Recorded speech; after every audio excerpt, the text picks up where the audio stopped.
वेदव्यास जी का नाम भी कृष्ण है और 24 अवतारों में महर्षि वेदव्यास जी कृष्ण द्वैपायन। वस्तुता नाम व्यास जी का कृष्ण, द्वीप में पैदा हुए तो द्वैपायन कहते। ऋषियों ने उपाधि दी महर्षि की, इसलिए महर्षि कहलाए। वेदों को 4 भागों में विभाजित किया, इसलिए व्यास की संज्ञा हुई। इसलिए पूरा नाम हुआ कृष्ण द्वैपायन महर्षि वेदव्यास।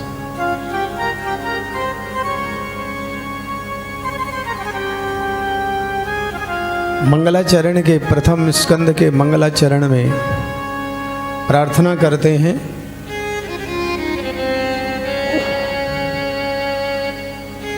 जिस परमात्मा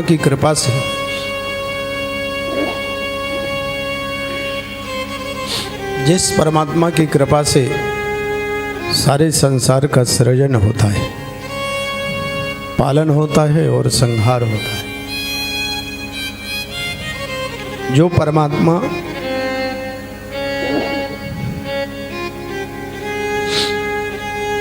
जो परमात्मा अणोरणीयान महतो महीयान सारे जगत में व्याप्त,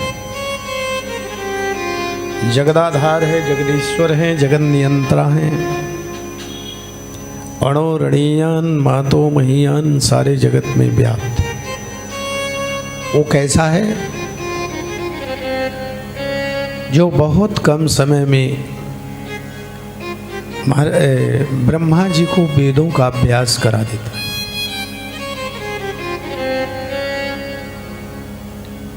जिसका संबंध सारे जगत में अणु अणु में है, परमात्मा अणु अणु में व्याप्त। ऐसे वो परमात्मा सत्य स्वरूप है और सत्य स्वरूप परमात्मा का वंदन किया है। नई शरण की पावन धरती पर ऋषियों ने 1000 वर्ष का यज्ञ रखा, जैसे अपन यहाँ साप्ताहिक ज्ञान यज्ञ रखा है। ऋषियों ने 1000 वर्ष का यज्ञ नैमिषारण्य की पावन भूमि पर रखा था। प्रातःकाल ऋषि मनीषी संत सब यज्ञ करते हैं और सायंकाल धर्म चर्चा होती है।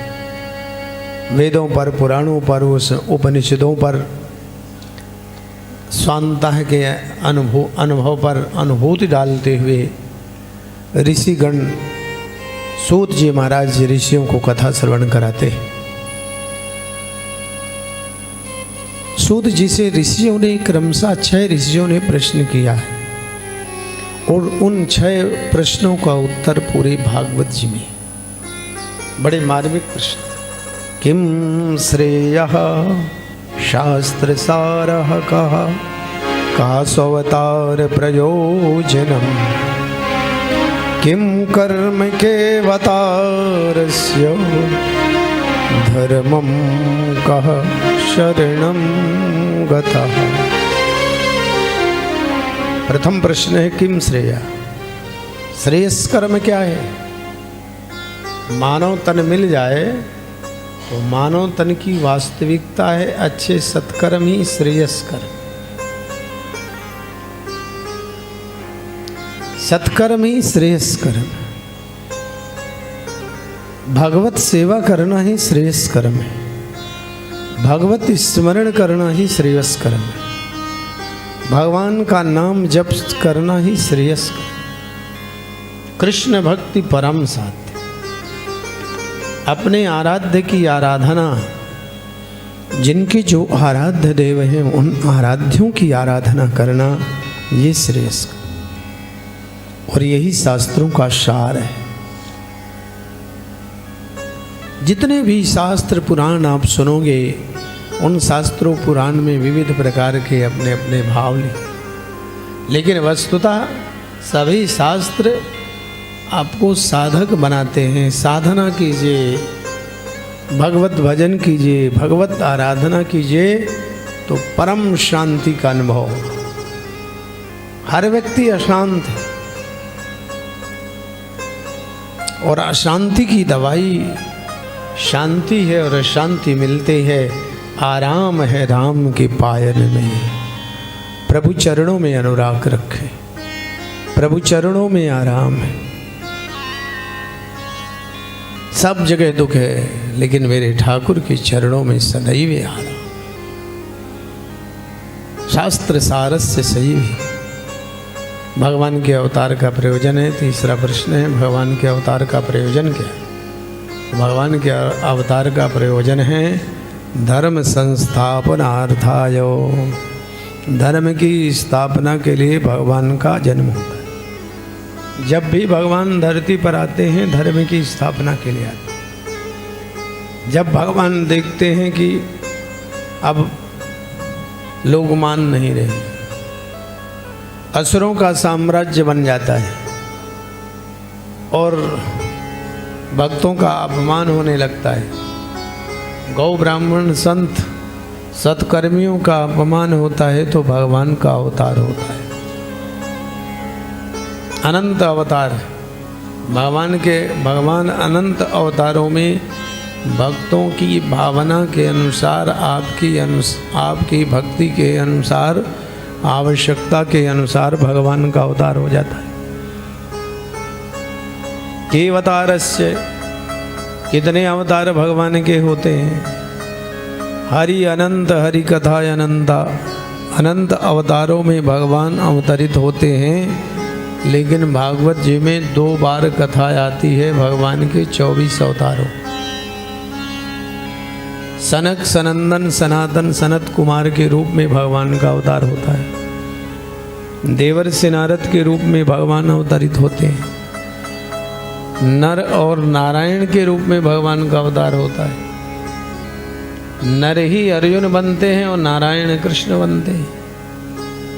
भगवान कपिल देव का अवतार होता है। कपिल भगवान जो अपने माँ को सांख्य योग का उपदेश करते हैं, ऐसे कपिल भगवान यज्ञ भगवान के रूप में भगवान अवतरित होते हैं। इसी प्रकार से भगवान महाराज दत्त के रूप में जन्म लेते हैं। स्वामी दत्तात्रेय के रूप में भगवान का अवतार होता है। दत्त भगवान के रूप में अवतरित होते हैं। वे ही भगवान वेदों और पुराणों की रक्षा के लिए मत्स्यावतार भगवान का होता है। मत्स्य रूप धारण करते हैं भगवान। कच्छप रूप में भगवान का अवतार होता है। जब समुद्र मंथन हुआ तो भगवान ने मंदराचल पर्वत को अपने पीठ पर रखा। निराधार मंथन नहीं हो रहा था तो सर्वज्ञ भगवान ने अपने पृष्ठभूमि पर पीठ पर मंदराचल पर्वत को प्रतिष्ठित कराया और बंधन कराया। भगवान धन्वंतरी के रूप में अवतरित होते हैं। जहाँ से आयुर्वेद का शुभारंभ होता है, ऐसे भगवान धन्वंतरी के रूप में अवतरित होते। वे ही भगवान अमृत लेकर के धन्वंतरी बने और अमृत बांटने के लिए भगवान विश्व मोहिनी रूप धारण करते। सारे जगत को मोहित करने वाले मेरे परमात्मा ने विश्व मोहिनी रूप धारण कर लिया। जगदाधार जगन नियंत्रा परमेश्वर भगवान वामन बनते। बलि के अहंकार को दूर करने के लिए भगवान वामन बन गए। वे ही परमात्मा भक्त प्रहलाद की रक्षा के लिए नरसिंह रूप धारण करते। और जिनकी छत्र छाया में आप सब लोग बैठे हैं, ऐसे अहंकारियों का अहंकार दमन करने के लिए भगवान, बोलिए परशुराम भगवान की जय हो। भगवान परशुराम के रूप में प्रकट होते हैं। वेदों पुराणों की रचना के लिए भगवान महर्षि वेदव्यास जी के रूप में प्रकट हुई। और मर्यादा पुरुषोत्तम भगवान राम के रूप में 17वां अवतार भगवान का। 18वें अवतार में बलराम जी और 20वें अवतार में भगवान कृष्ण कन्हैया लाल की जय हो। हयग्रीव हरि। और 24वां अवतार भगवान का कल्कि का होगा। कल्कि भगवान प्रभु हरण महिभार 24 रूप धारे हैं, 24 रूप, 24 अवतार भगवान के होते हैं। इन 24 अवतारों में ही केवल सीमित नहीं है भगवान, जहाँ जब जैसे भक्तों को जरूरत पड़ती है तो भगवान अवतरित होकर के भक्तों के कार्य को करते हैं।